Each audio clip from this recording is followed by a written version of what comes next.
ومن الناس من يشتري لهو الحديث ليضل عن سبيل الله بغير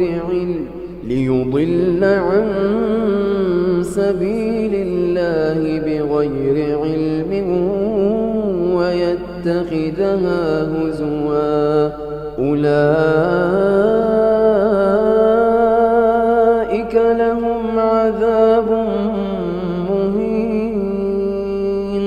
وإذا تتلى عليه آياتنا ولى مستكبرا كأن لم يسمعها كأن في أذنيه وقرا فبشره بعذاب أليم. Everybody likes music. Everybody enjoys music. Everybody enjoys singing and dancing and being cheerful.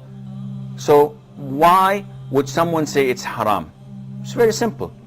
To know the ruling over something, we have to go back to the Quran and Muslim. We are Muslims. We have to go back to the Quran and to the Sunnah. Do we get our religion from out of the Quran and Sunnah? No.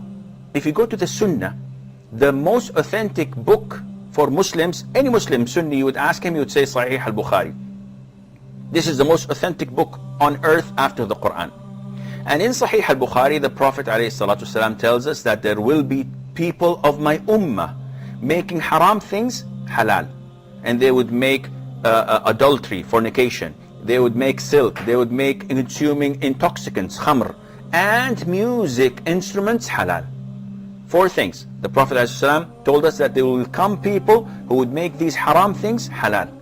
So the Prophet is the one who told us that music is haram. And the evidence behind it is overwhelming. There is no scholar on earth, Muslim scholar, that allows you to listen to Beyonce and Madonna and Michael Jackson and those. That is completely out because, number one, it's dirty, it's filthy, the lyrics are horrible, terrible. They encourage you to move your body and to shake your thing, as they say. May Allah forgive us, really. You move your body, you are sexually hyped up. So it's a dirty industry. Ask those who are in it. It's filthy. When you hear about music, you hear about how to attract the opposite sex, and it's all about love and all about, your emotions. And so at home you're not happy. When you go to work, you see someone you're working with and you're busy thinking, ooh, the music fits exactly here, and so on. Things are happening. People are tampering with our minds. The power that music has on humans' mind has been well documented for thousands of years. Hundreds of scientific studies have proven that music can have a profound effect on human emotions, sensory perceptions, and behavior. In 1839, Heinrich Wilhelm Dove made a fascinating audio discovery when he uncovered this strange phenomenon of binaural beats, which are special frequencies within music that affect how brainwaves behave and consequently our mood. A more recent study in 2012 by psychologist Annette Schirmer uncovered that our perception of the external world can be directly affected by musical rhythm, because our brainwaves become in sync with auditory beats. What's most intriguing about this study is that Schirmer realized that when people move in synchrony, they are more likely to perceive the world in synchrony. This means that our mental process can be altered simply by using music to manipulate brainwave oscillations.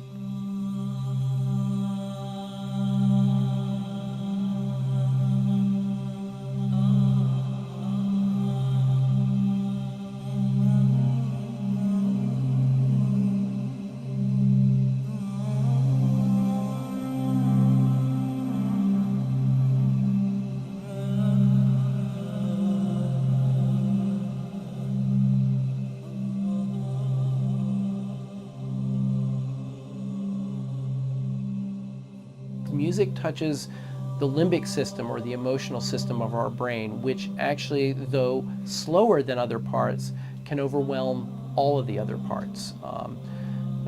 Think about how we lose our mind when we fall in love. And we literally do because of the power of the emotion.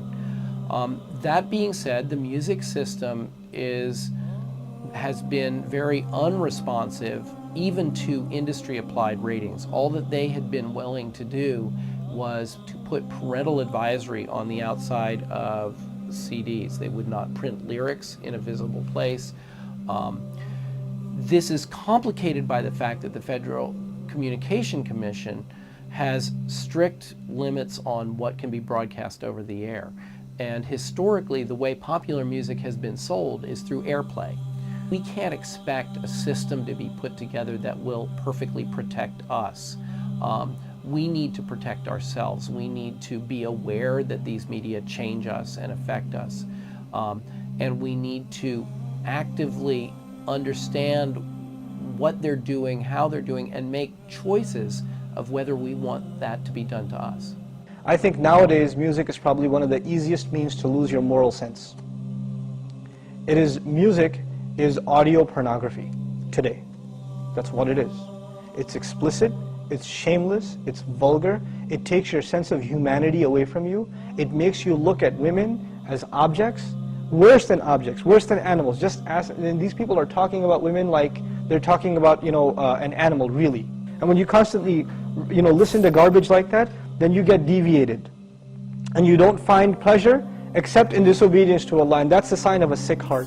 Oh yes, and music is a whole another area that employs these techniques. Popular music, all popular culture, movies, TV, music, they carry messages, and it's not just entertainment.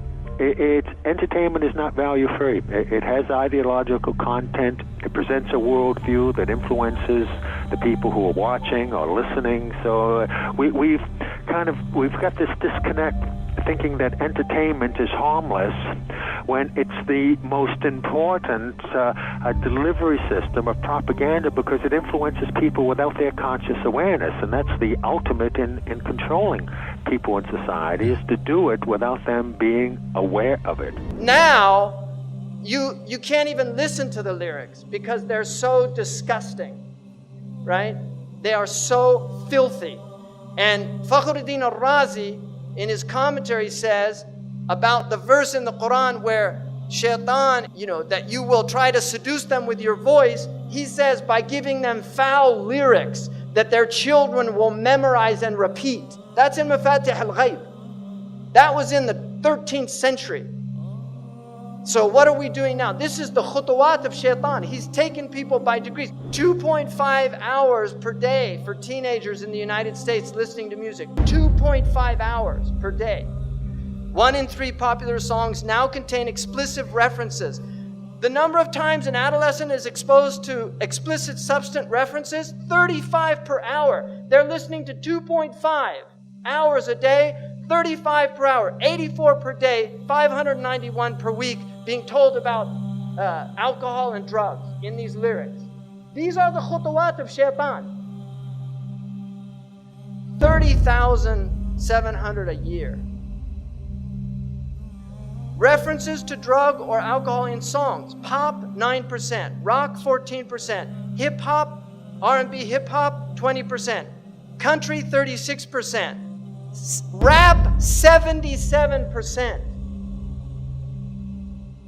And we've got all these kids listening to rap.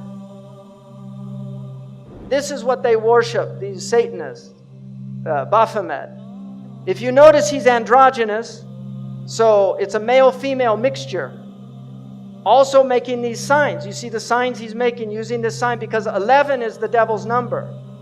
Because 11 is 1 beside 1. In their numerology, they use 11 a lot, and they like multiples of 11. 11, 22, 33, 66. They like these multiples. In their magic, they know the secrets of numbers, and so they use numbers. The Prophet ﷺ, when they used magic on him, they blew on 11 knots. 11 uqda. And this is why the Mu'awwidhatayn has 11 ayahs, because it protects against their magic.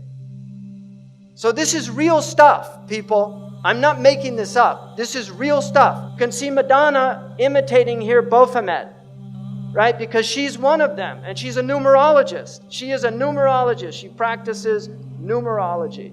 Lady Gaga's got tens of millions of followers. So the devil has plenty of followers on Twitter. Now this man over here, LaVey, started the Church of Satan. He wrote a satanic Bible And he explained that that symbol that they're all doing, that symbol, he said, was a curse symbol of devils. That's the way they put curses on people. And you've got people at rock concerts, they're all doing it, thinking it's cool. Marilyn Manson was a follower of Anton LaVey. He has tens of thousands of people go to his rock concerts. He has them openly denounce God. Openly. He says, I want you all to reject God tonight. And they all do it. So this is real stuff, people. He's very committed to this. He's a minister in the Church of Satan. And they use music. Because music is fitna. It's enticing. It sucks you in. You like it. It's enjoyable. Now, here's Miley with her little horn hair. Right? What is this? She had millions of followers of little kids in America, and this is what she turned into. And if you look, you see, where did she get that? Kali, a demon from the Hindu tradition of destruction, because this is a destroyer of the innocence of youth. She's possessed by Kali. And she couldn't stop putting her tongue out. She was even asked, why do you do that? She said, I feel compelled to do it. Because this is who's really moving things around, Kali, a demon. If you notice, they use also backwards. It's haram to recite the Quran backwards. This is well known because in magic, they recite things backwards. Aleister Crowley taught them to learn how to talk backwards. John Lennon actually knew how to speak backwards. There's recordings of him speaking backwards. And they do backmasking on their albums where they actually play things in reverse. Led Zeppelin, followers of Aleister Crowley, did this on one of their albums. So you're getting literally magical messages.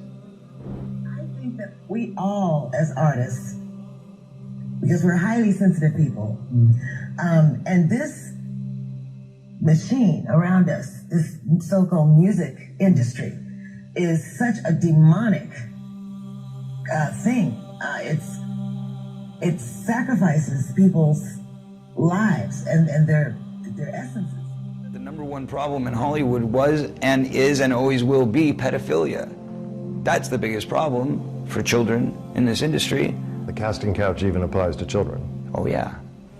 Not in the same way. It's all done under the radar. Nobody talks about pedophilia. It's the big secret. And it's widespread? Oh yeah. Now, but didn't you release a CD like almost 10 years ago? Yeah, I mean, I released a gospel record when I was 15 because I grew up in, a household where all I ever did was listen to gospel music, and my parents are both traveling ministers, and so I kind of sang about, what was going on in my life at 15, and that's how I got introduced to the music industry. Because I swear I wanted to be like the Amy Grant of music. Yeah. But it didn't work out, and so I sold my soul to the devil. I sold my soul to the devil. I know it's a crack deal.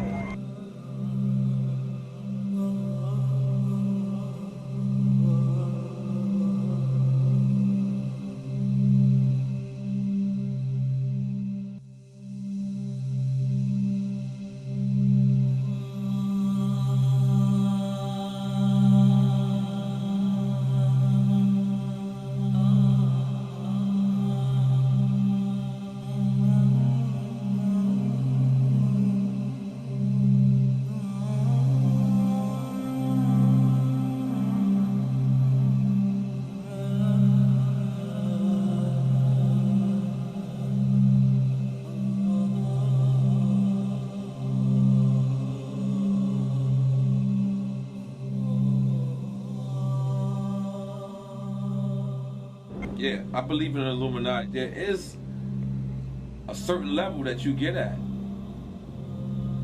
that you can't go no further unless you're aware of certain things. And I'll leave it at that.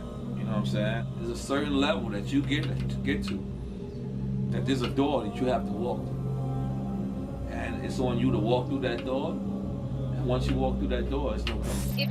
If your ultimate goal is to be famous, then you're gonna do a lot to get there, like sign your name in blood in a contract with the devil. Like you're gonna end up on a one-way street and it's going nowhere. Like that's just the truth. I've seen so many people like forsake their moral code and their value systems just for a little bit of fame, and it's not worth it at the end of the day. It's really not worth it. I swear to Lucifer. I swear to Lucifer.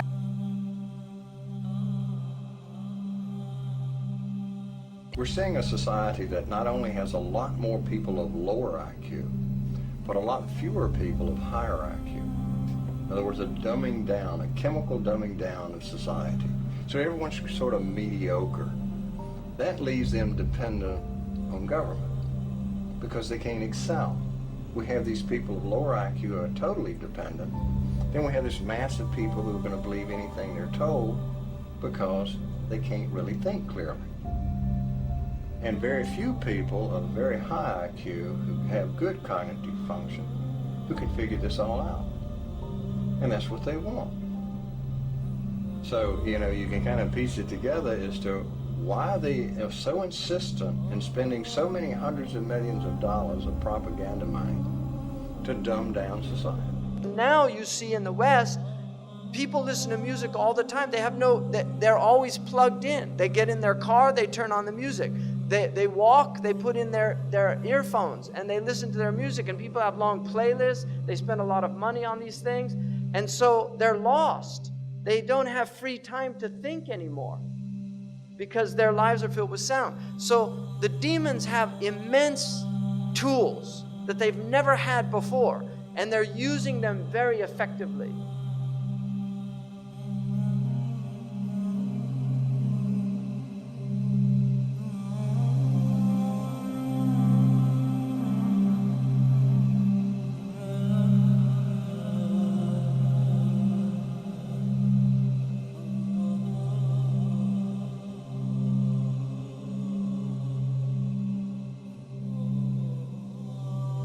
يعزف على رؤوسهم بالمعازف. Musical instruments will be on their heads. How did he know about that? That's what it says. I didn't make that up. It says they'll have ma'azif على رؤوسهم ma'azif. On their heads are musical instruments. Who would have known what that meant at the time of our Prophet ﷺ? But now we see it, all these people everywhere. Your mind is filled with their thoughts. You're not even yourself anymore. You're listening to Rihanna or Madonna or Haifa Wahbi or whoever the latest fashionable singer is. أعوذ بالله من الشيطان الرجيم. اللهم بلغ. اللهم بلغ. اللهم بلغ.